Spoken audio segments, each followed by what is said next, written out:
Hey everyone, welcome to the final part of What If Goku Landed in Beerus's Planet. So, quick shout out to Ximox13, sorry if I didn't pronounce that correctly. You suggested Goku and Caulifla getting together, and honestly, I wasn't planning on adding romance, but your comment made me think, why not? It actually fits perfectly with the story's themes, so I ran with it.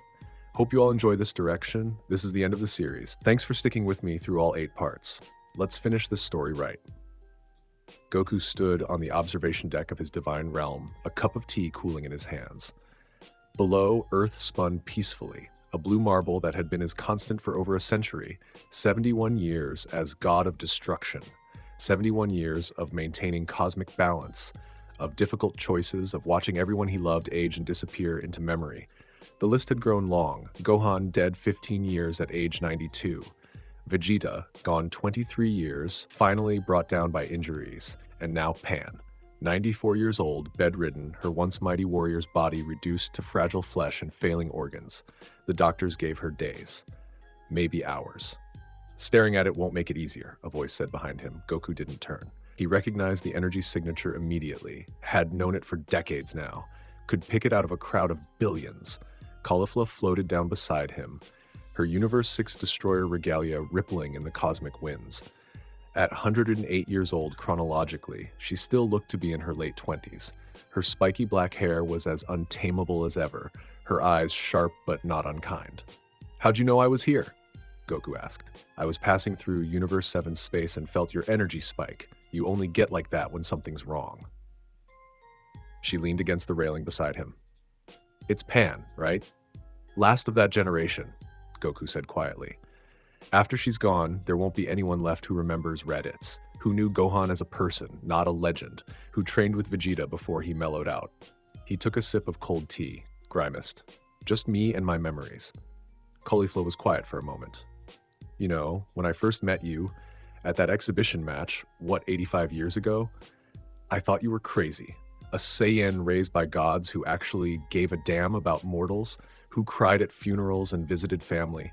I figured you'd burn out within a decade, get too attached, get too hurt, shut down like every other god who tried to care." "Some days I think I should have," Goku admitted, "but you didn't. And you know what that makes you? Either the strongest person I've ever met or the most stubborn." She grinned. "Probably both." Despite himself, Goku smiled. "You came all the way from Universe 6 just to call me stubborn?" "No, I came because I sensed you were hurting and I wanted to check on you." The grin faded into something more serious. "We've known each other a long time now, Goku. Fought beside each other, saved each other's universes, attended each other's funerals when mortals we cared about died, and every single time we meet, I think the same thing. What's that? That we shouldn't be doing this alone." Goku finally turned to look at her. "What are you saying?" Caulifla met his gaze steadily. "I'm saying that every time there's a council meeting, we end up talking to each other. Every crisis, we fight back to back without discussing it. Every time one of us is grieving, and let's be honest, we're always grieving something, the other one shows up. You think that's coincidence?" "I hadn't really thought about it." "Well, I have. I've thought about it a lot." She pushed off the railing, facing him fully. "Look, I'm not good at this emotional stuff. I'm a fighter, not a poet. But here's the truth. I'm tired of being alone. Tired of watching everyone I care about die while I stay the same. Tired of pretending that duty is enough to fill the void. And I look at you, and I see someone who understands that, who feels it too." "Caulifla, let me finish." She took a breath. 70 years we've been doing this dance. Being friends, but not quite.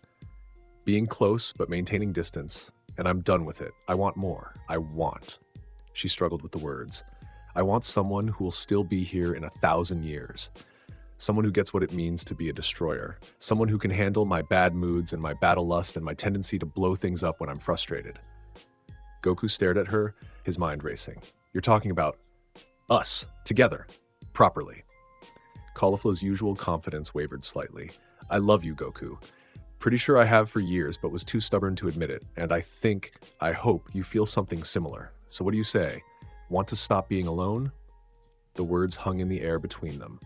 Goku's first instinct was to list all the reasons why it wouldn't work. Different universes, divine protocols, the complications ofs.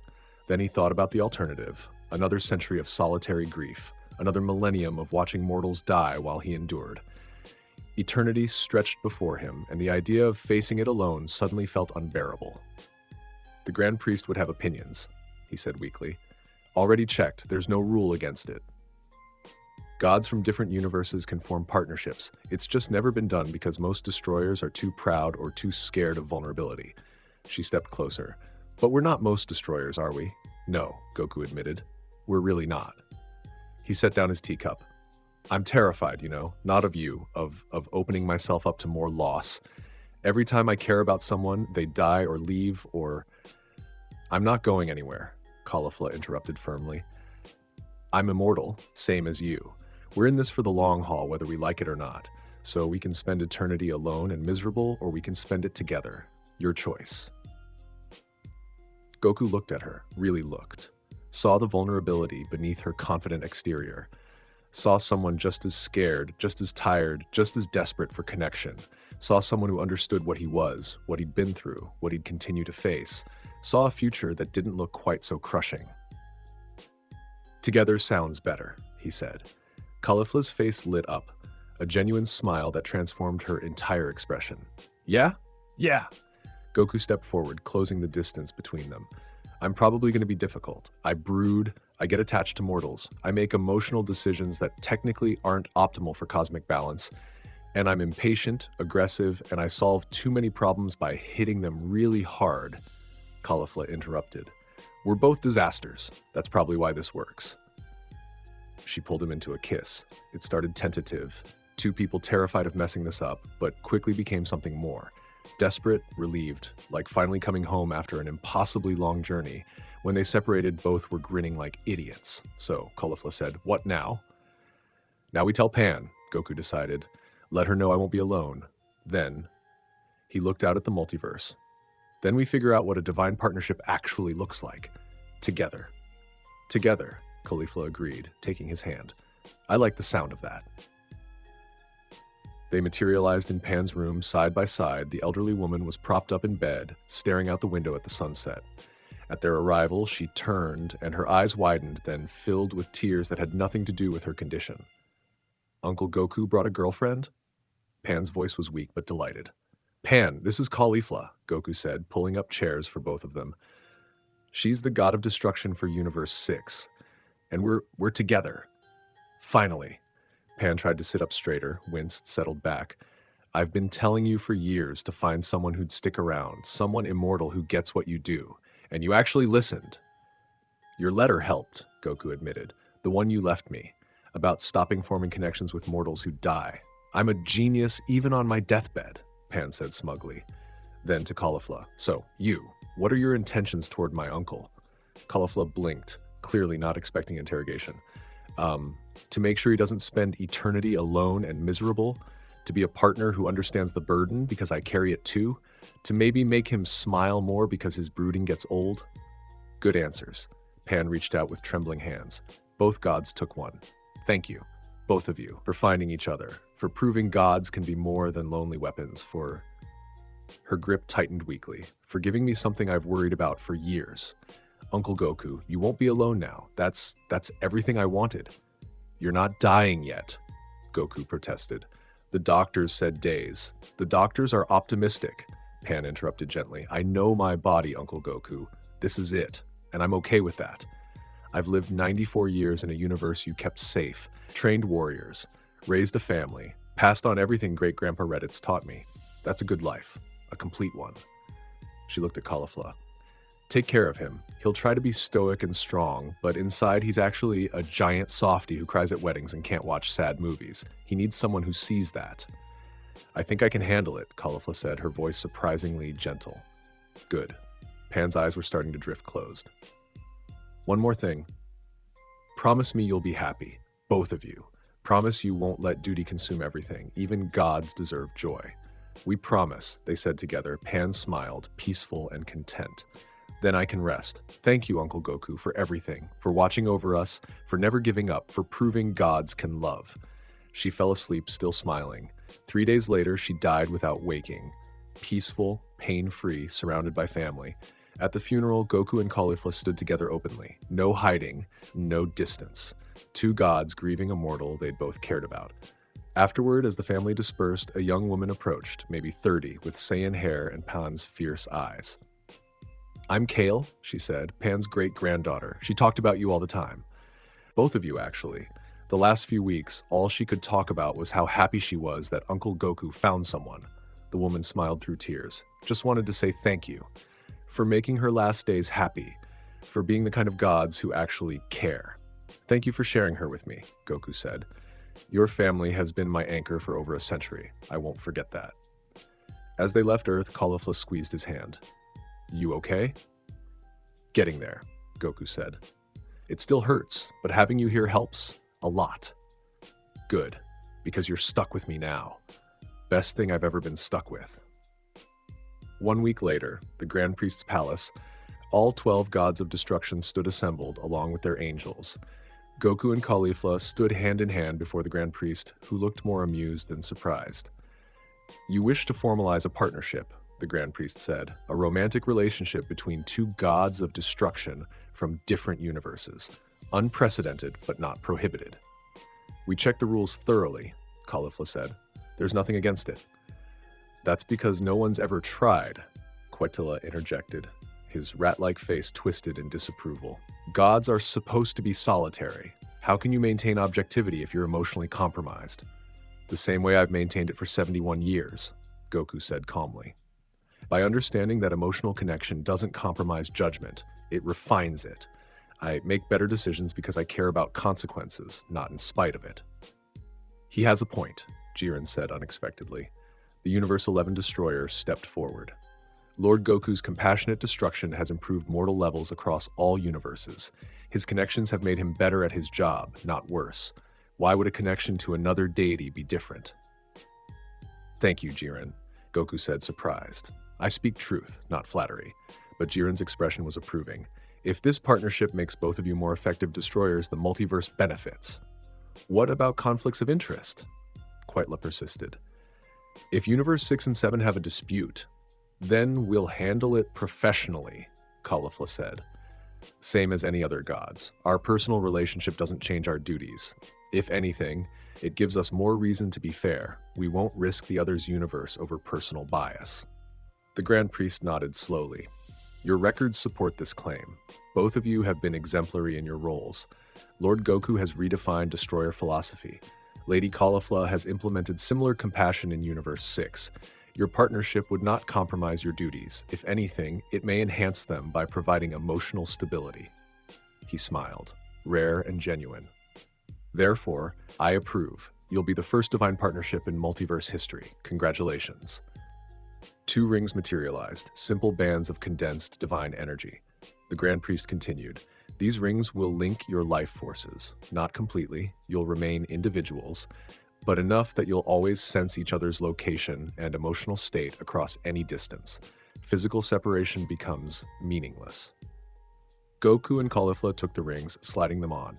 Immediately, warmth flooded through both, connection, comfort, belonging. Goku could feel Caulifla's presence like a second heartbeat, steady and strong. "It's official," Caulifla said, grinning. "You're stuck with me forever now, no takebacks." "Wouldn't dream of it," Goku said. Universe 6's former destroyer and Caulifla's mentor approached with tears in his eyes. "I'm so happy for you, my student, finding love. This calls for a feast." "Everything calls for a feast with you." Caulifla teased, but she hugged him tightly. Even Quetella eventually offered grudging congratulations. And as the other gods came forward with their well wishes, Goku felt something shift in the cosmic order. They weren't just making personal history, they were changing what it meant to be divine. 6 months later, they'd created a shared divine realm, a space existing simultaneously in both Universe 6 and 7's divine dimensions. The architecture was chaotic. Half resembled Goku's simple, Earth-influenced aesthetic. Half was Caulifla's bold, warrior-sharp Saiyan design. It shouldn't have worked. It was perfect. "I still can't believe we pulled this off," Caulifla said, lying on their observation deck. Stars from both universes glittered above, creating patterns impossible in normal space. a realm that exists in two universes at once. Whis said it was theoretically impossible. Whis says a lot of things are impossible right before I do them, Goku pointed out, lying beside her. It's practically tradition at this point. Your relationship with tradition is complicated, says the woman who became a destroyer by punching Champa in the face until he agreed to train her. That's different. That's called determination. She rolled onto her side, propping her head up. Seriously though, are you happy? No regrets about the whole divine marriage thing? Goku thought about it. About the 71 years of loneliness that had preceded this. About watching everyone he loved die while he endured, unchanging and isolated. About the crushing weight of immortality faced alone. Then he thought about the past 6 months. Having someone to talk to who understood destroyer duties. Training together, pushing each other to new heights. The simple comfort of not being alone in his divine realm. The warmth of the bond linking them, proof that someone else existed who cared. No regrets, he said firmly. Best decision I've made in over a century. You? Are you kidding? I get to spar with someone at my level whenever I want. I have a partner who doesn't die after 80 years, and I woke up this morning to find you'd made breakfast. She grinned. I'm living the dream. A violent, destructive, God-level dream, but still, I can't cook that well. You made pancakes with perfect symmetry. That's some freaky ultra instinct bullshit right there. They laughed, the sound echoing across dimensional barriers. What do you think the other gods are saying about us? Goku asked after a moment. Probably that we're disgustingly cute and setting a dangerous precedent.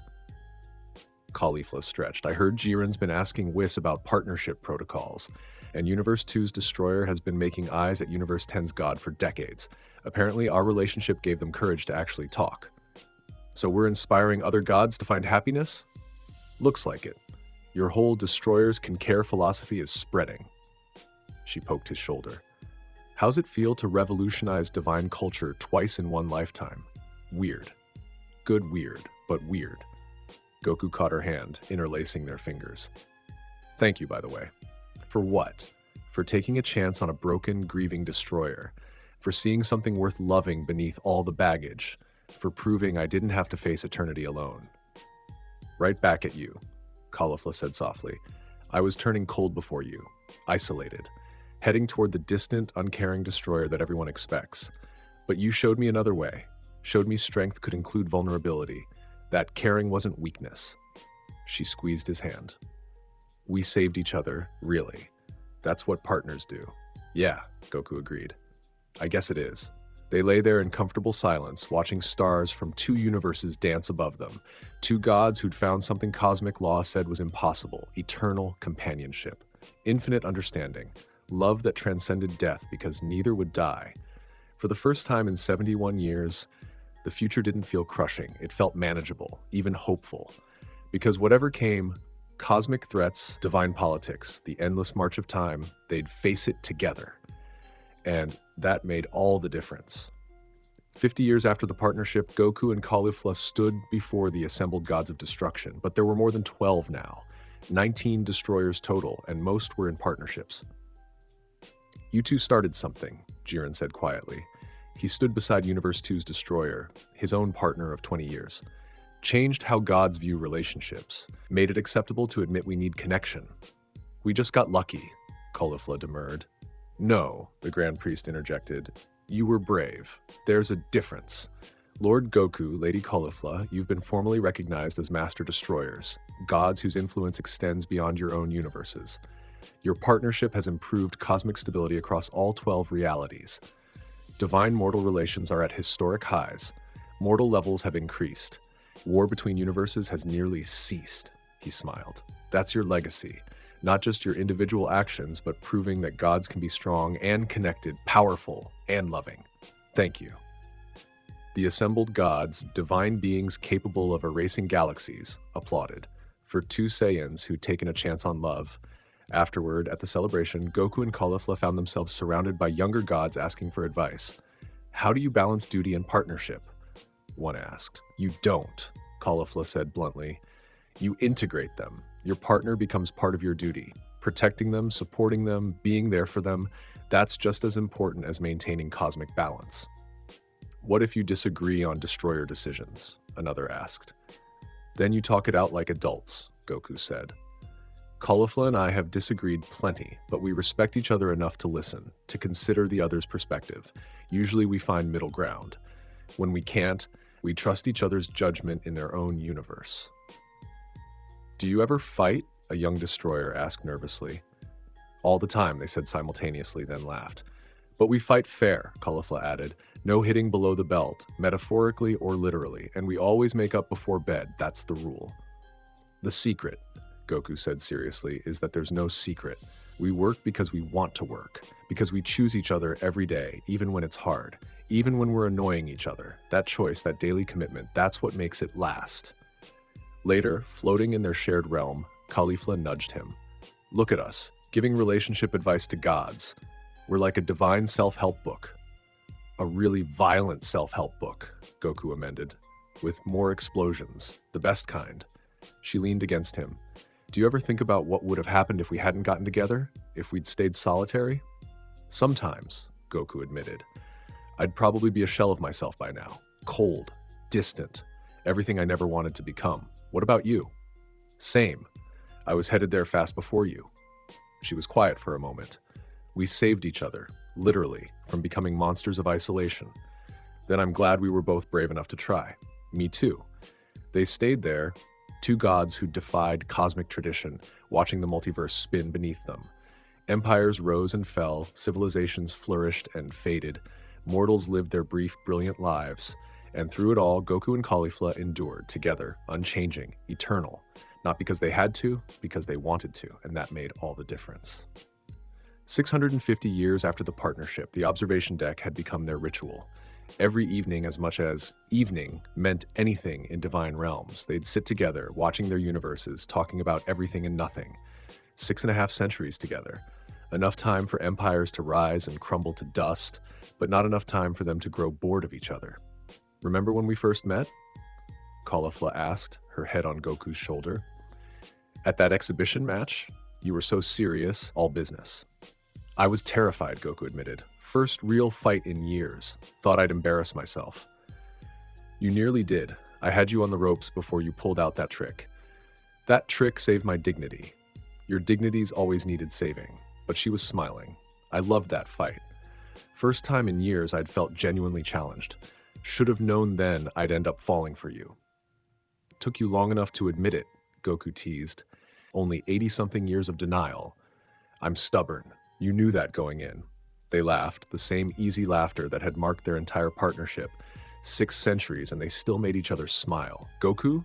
Caulifla said after a while. Yeah? Thank you for choosing me. For every day of the past 650 years, for choosing me. For making eternity feel less like a burden and more like an adventure. Thank you for the same, Goku replied. For saving me from becoming what I feared, for proving gods could be more than duty, for being my partner in everything. Forever? Forever. They kissed. Soft, familiar, eternal. 6 centuries of partnership in a single gesture. And somewhere across all 12 universes, other gods looked at Goku and Caulifla and felt hope. Hope that immortality didn't mean isolation, that duty didn't require loneliness, that even destroyers could find their happy ending. Because 2 Saiyans had proven it. One raised by gods, carrying the weight of compassionate destruction. One trained as a warrior, learning that strength included vulnerability. Together, changing what it meant to be divine. Their story would echo through eternity, not because of their power, but because of their choice. The choice to connect despite risk, to love despite fear, to face forever together instead of alone.